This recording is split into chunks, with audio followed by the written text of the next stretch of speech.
আসসালামু আলাইকুম প্রিয় শিক্ষার্থীরা, মাইলস্টোন কলেজের পক্ষ থেকে তোমাদের সবাইকে অনলাইন ভিত্তিক ভিডিও ক্লাসে জানাচ্ছি স্বাগত। আজ জীববিজ্ঞান প্রথম পত্রের অনলাইন ক্লাসে তোমাদের সাথে রয়েছি আমি কাজী ফাতেমা জাহান, প্রভাষক, জীববিজ্ঞান বিভাগ, মাইলস্টোন কলেজ, উত্তরা, ঢাকা। আশা করছি মহান সৃষ্টিকর্তার অশেষ রহমতে তোমরা সকলে সুস্থ আছো, নিরাপদে আছো। আজ আমরা জীববিজ্ঞান প্রথম পত্র অর্থাৎ উদ্ভিদ বিজ্ঞান বিষয়ের প্রথম অধ্যায় কোষ ও এর গঠন এর একটি নির্দিষ্ট বিষয় নিয়ে আলোচনা করব। আমাদের আজকের আলোচ্য বিষয় হচ্ছে মাইটোকন্ড্রিয়া। তাহলে চলো আমাদের আজকের ক্লাস শুরু করা যাক। তোমরা জেনেছো আমরা আজকে আলোচনা করব মাইটোকন্ড্রিয়া নিয়ে। সবার প্রথমে আমরা জেনে নেব আজকের ক্লাসের শিক্ষণফল কি কি। আজকের ক্লাসের শেষে আমরা মাইটোকন্ড্রিয়া কি জানতে পারবো, মাইটোকন্ড্রিয়ার ভৌত গঠন সম্পর্কে জানতে পারবো, মাইটোকন্ড্রিয়ার রাসায়নিক গঠন জানতে পারবো, মাইটোকন্ড্রিয়ার কাজ সম্পর্কে বিস্তারিতভাবে জানতে পারবো। এছাড়াও একটি গুরুত্বপূর্ণ প্রশ্নের উত্তর জানতে পারবো, মাইটোকন্ড্রিয়াকে কেন পাওয়ার হাউস বলা হয়। মাইটোকন্ড্রিয়া সম্পর্কে পড়তে গেলে প্রথমে আমাদের জানতে হবে মাইটোকন্ড্রিয়ার সংজ্ঞা। মাইটোকন্ড্রিয়া কি? দ্বিস্তর বিশিষ্ট আবরণী ঝিল্লি দ্বারা সীমিত সাইটোপ্লাজমস্থ যে অঙ্গাণুতে ক্রেবস চক্র, ইলেকট্রন ট্রান্সপোর্ট সিস্টেম প্রভৃতি সম্পন্ন হয় এবং শক্তি উৎপন্ন হয় তাকে মাইটোকন্ড্রিয়া বলা হয়। মাইটোকন্ড্রিয়া পড়ার সময় আমাদের এই তিনজন বিজ্ঞানীর নাম জানতে হবে।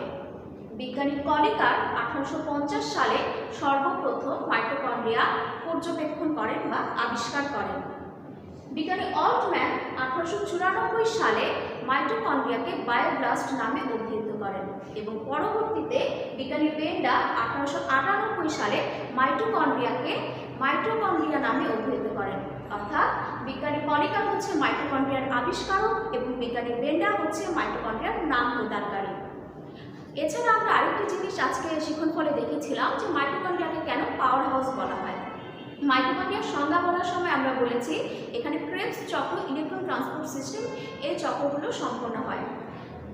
একটি কোষের যাবতীয় শারীরবৃত্তীয় কাজ সম্পন্ন হওয়ার জন্য যে সকল শক্তির প্রয়োজন হয়, যে সকল বিপাকীয় শক্তির প্রয়োজন হয় তা সম্পূর্ণটাই মাইটোকন্ড্রিয়ায় উৎপন্ন হয়। তাই মাইটোকন্ড্রিয়াকে কোষের পাওয়ার হাউস বলা হয়। শিক্ষার্থীরা, এখন আমরা মাইটোকন্ড্রিয়ার ভৌত গঠন আলোচনা করব। সবার প্রথমে আমরা মাইটোকন্ড্রিয়ার চিত্রটি কিভাবে আঁকতে হয় সেটি লক্ষ্য করব, এর প্রত্যেকটি অংশ সম্পর্কে জানব এবং পরবর্তীতে প্রতিটি অংশ নিয়ে বিস্তারিত আলোচনা করব।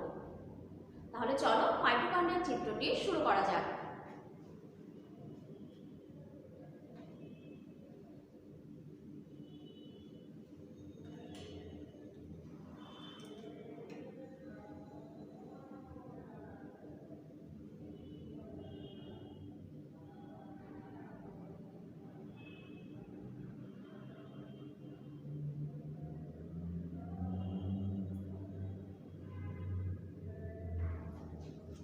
মাইটোকন্ড্রিয়া দ্বিস্তর বিশিষ্ট লিপোপ্রোটিনের ঝিল্লি দ্বারা আবৃত থাকে।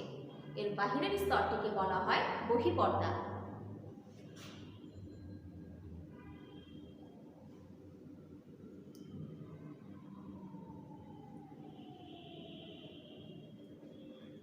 বহিঃপর্দার নিচের স্তরটি হচ্ছে অন্তঃপর্দা।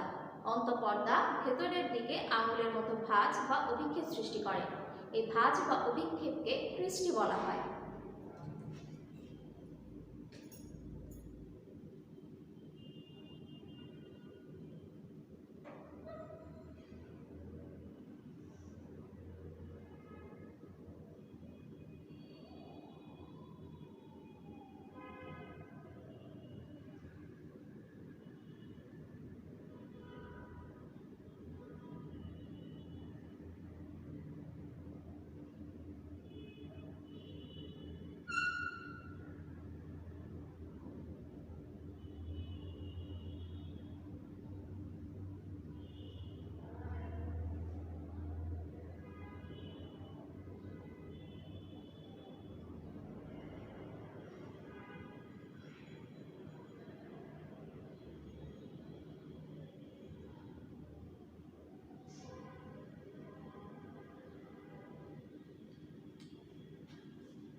বহিঃপর্দা এবং অন্তঃপর্দার মধ্যবর্তী খালি জায়গাকে বলা হয় বহিঃপ্রকোষ্ঠ।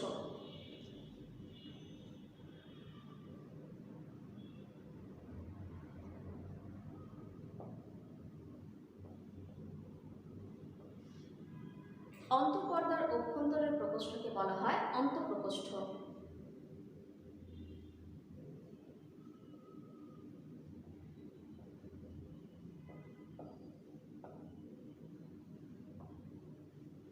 অন্তঃপ্রকোষ্ঠে কিছু দানাদার অর্ধতরল পদার্থ রয়েছে যাকে বলা হয় ম্যাট্রিক্স।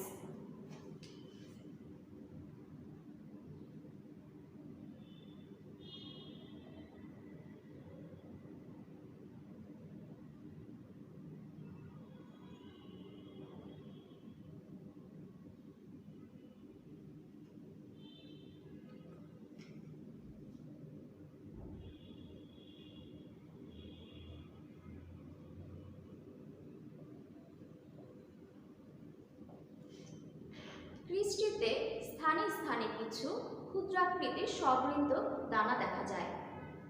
এদেরকে এটিপি সিনথেসিস বলা হয়। পূর্বে এদেরকে অক্সিজন নামে অভিহিত করা হতো, কিন্তু বর্তমানে এদেরকে F1 কণা বলা হয়।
এছাড়াও মাইটোকন্ড্রিয়ার নিজস্ব বৃত্তাকার ডিএনএ রয়েছে।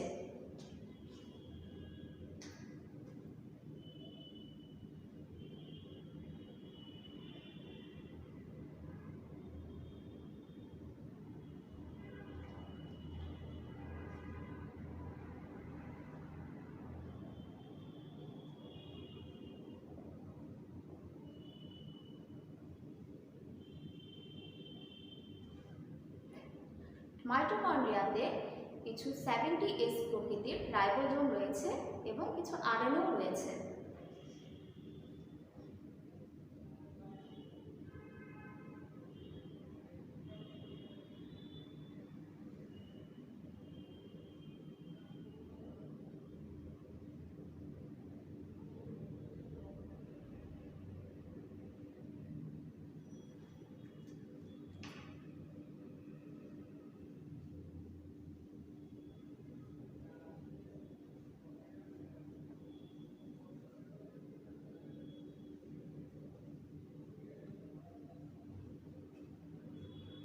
আমাদের মাইটোকন্ড্রিয়ার চিত্রটি আঁকা সম্পূর্ণ হয়েছে। এর প্রত্যেকটি অংশ চিহ্নিতকরণ করা হয়েছে। এখন আমাদের নিচে লিখে দিতে হবে মাইটোকন্ড্রিয়ার চিত্র যে এঁকেছি সেটা লিখে দিতে হবে চিত্র মাইটোকন্ড্রিয়ার ভৌত গঠন।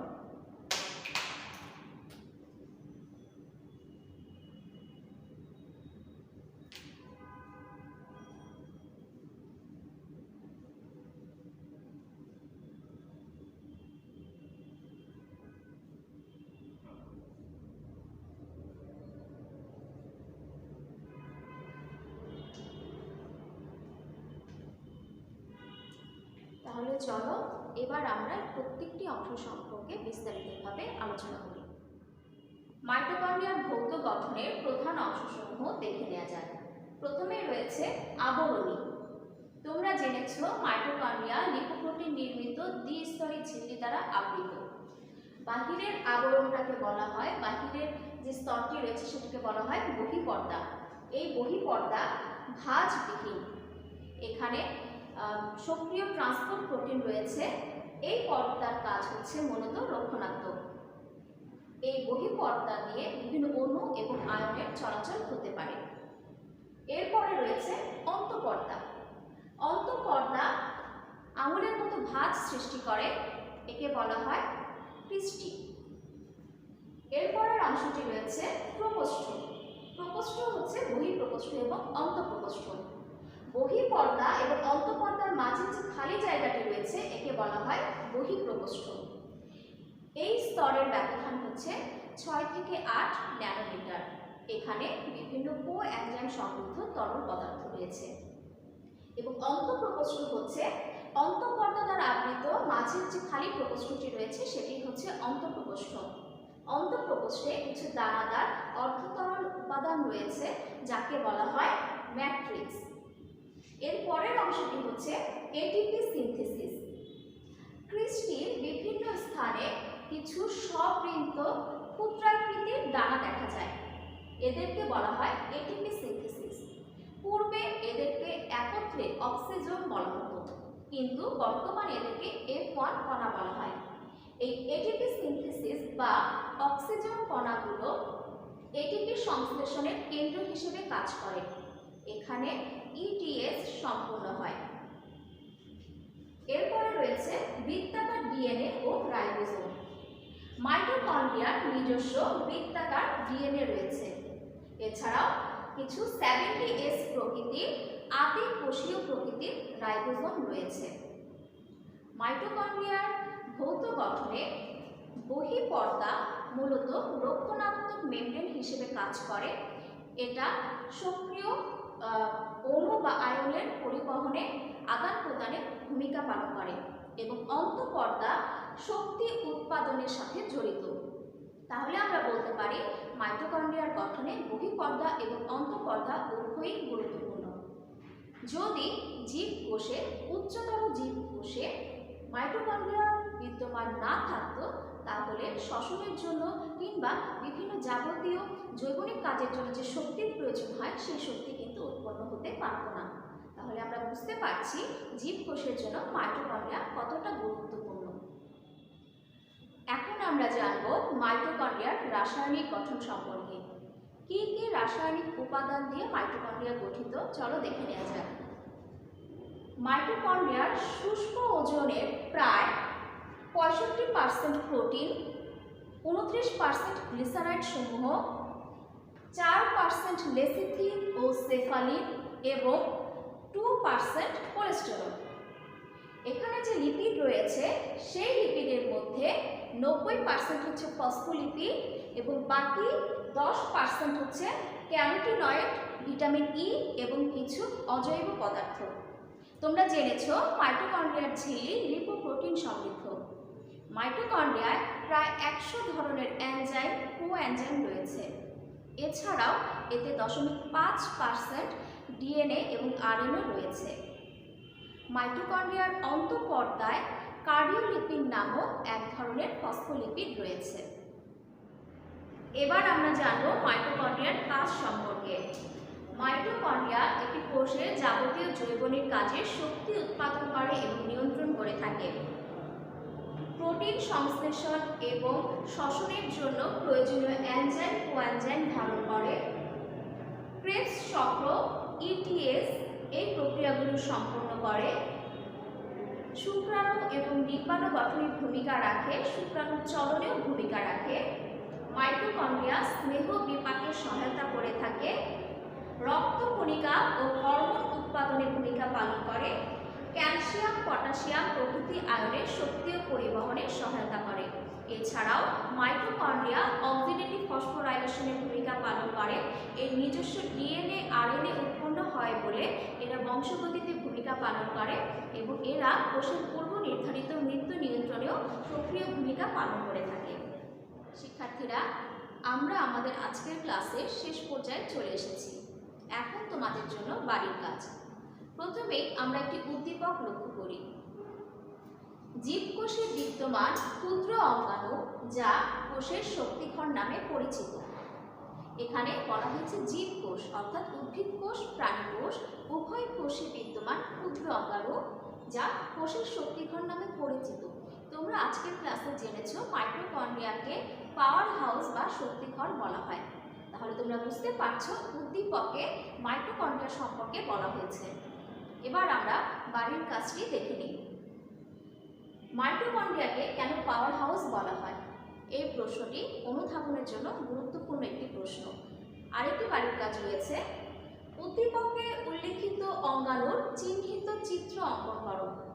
এখানে মাইটোকন্ড্রিয়ার চিহ্নিত চিত্র অঙ্কন করতে হবে। তোমরা সবাই বাড়ির কাজটি সমাধান করে নিজ নিজ বিষয় শিক্ষককে দেখাবে। শিক্ষার্থীরা, আমাদের আজকের ক্লাসের আলোচনা এখানেই শেষ হচ্ছে। তোমরা সবাই মাইটোকন্ড্রিয়া সম্পর্কে বিস্তারিতভাবে জেনেছো। আশা করছি মাইটোকন্ড্রিয়া নিয়ে তোমরা সব বুঝতে পেরেছো। তারপরেও যদি কারো কোনো অংশে কোনো ধরনের সমস্যা থেকে থাকে, অবশ্যই বিষয় শিক্ষকের সাথে এই বিষয় নিয়ে কথা বলবে এবং তোমাদের বাড়ির কাজটিও সুন্দরভাবে সমাধান করে বিষয় শিক্ষককে দেখাবে। আমাদের আজকের ক্লাস এখানেই শেষ হচ্ছে। তোমরা সবাই ভালো থেকো। আল্লাহ হাফেজ।